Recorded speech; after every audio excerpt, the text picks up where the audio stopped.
नमस्कार दोस्तों। आज हम लोग जो है आर्ट एंड कल्चर का, जो कि बीपीएससी का एक बहुत ही महत्वपूर्ण टॉपिक है, पूछा जाता है हर एक एग्ज़ाम में। आज हम लोग उसको देखेंगे। ठीक है, तो ये हमारा आर्ट एंड कल्चर का ये पूरा टॉपिक होने वाला है।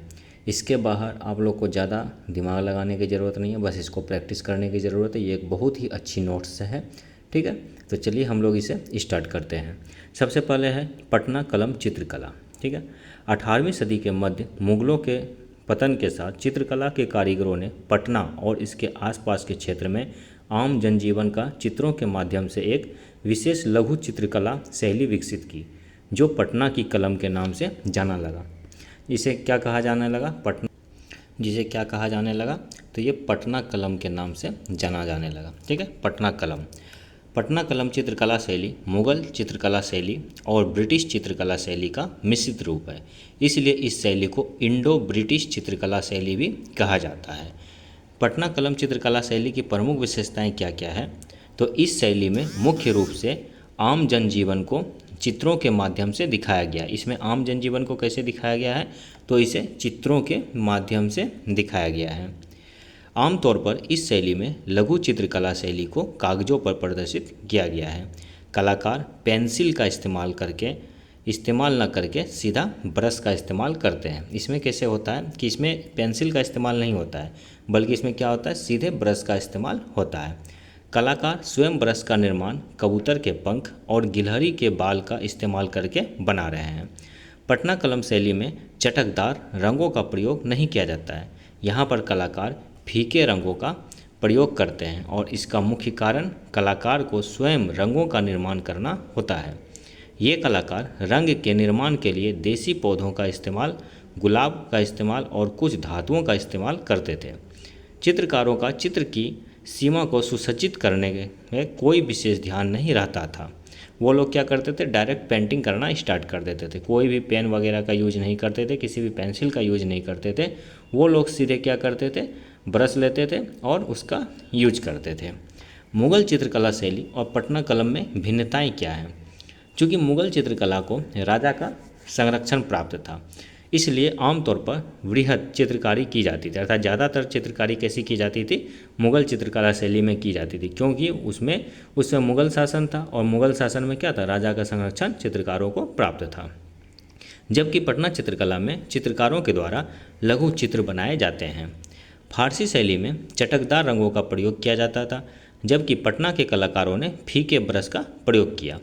मुग़ल काल में आमतौर पर कलाकार राजा और राजमहल का चित्र बनाते थे, जबकि पटना चित्रकला शैली के कलाकारों को राजा का संरक्षण प्राप्त नहीं था, इसलिए आम जनजीवन का ही चित्र बनाना शुरू कर दिए।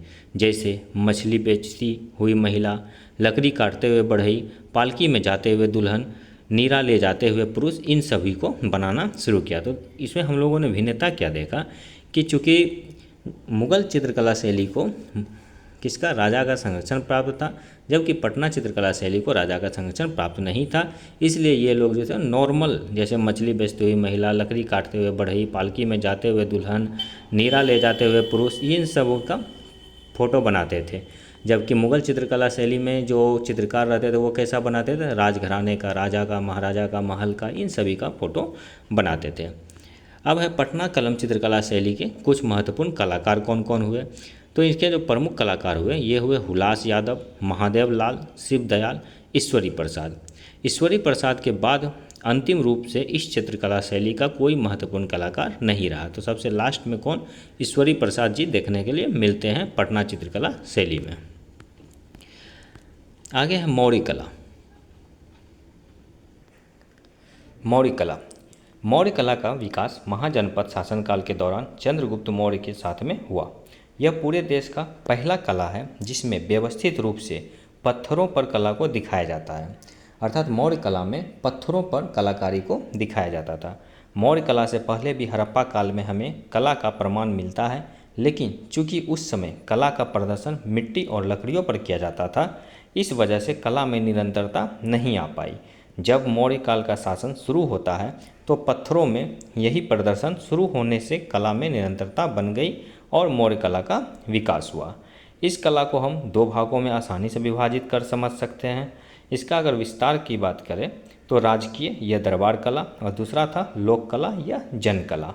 अगर राजकीय या दरबार कला में कहा जाए तो इसमें चंद्रगुप्त, अशोक और दशरथ कालीन थे।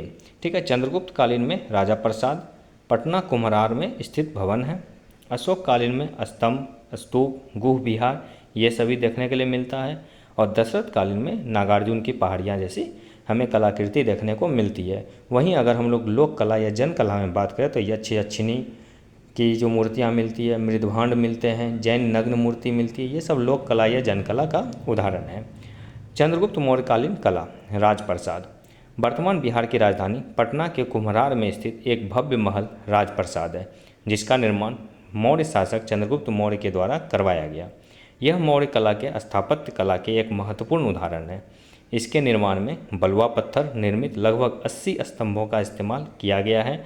140 फुट लंबाई और 120 फुट चौड़ाई के साथ बने हुए इस भवन की प्रशंसा विदेशी यात्रियों के द्वारा भी किया जाता है।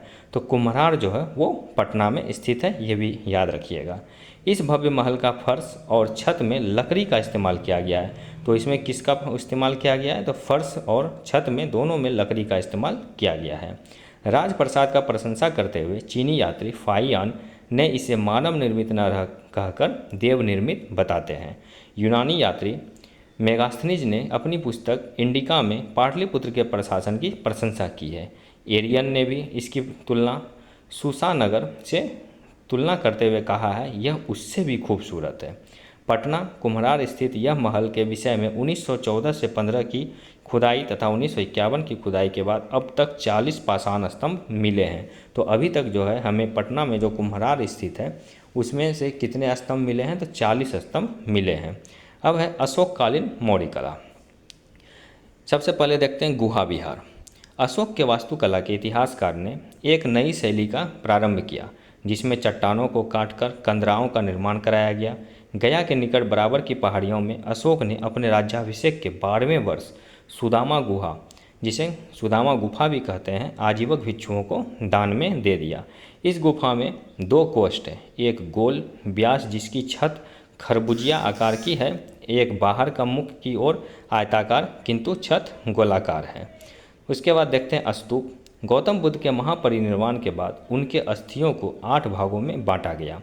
जिन स्थान पर इन अस्थियों को रखा गया वहां पर निर्मित समाधियों को स्तूप कहा गया।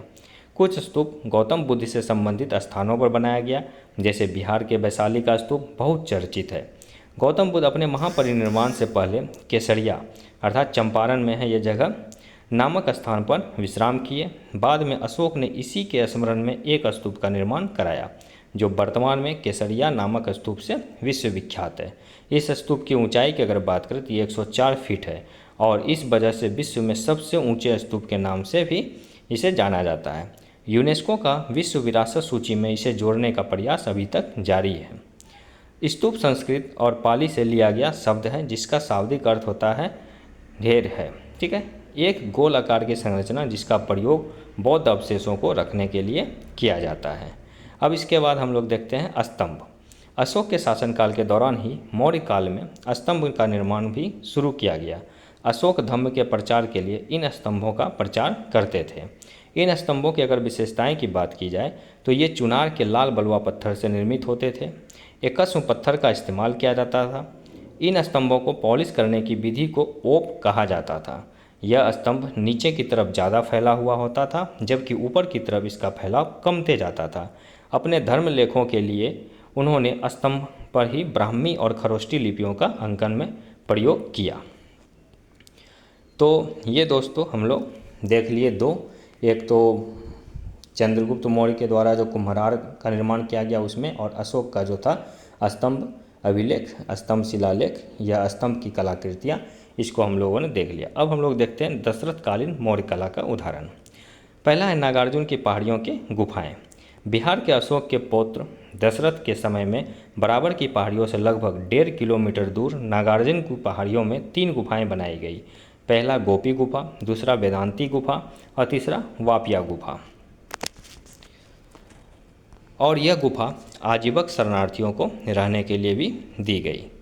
ठीक है, अब इसके बाद लोक कला और जैन कला।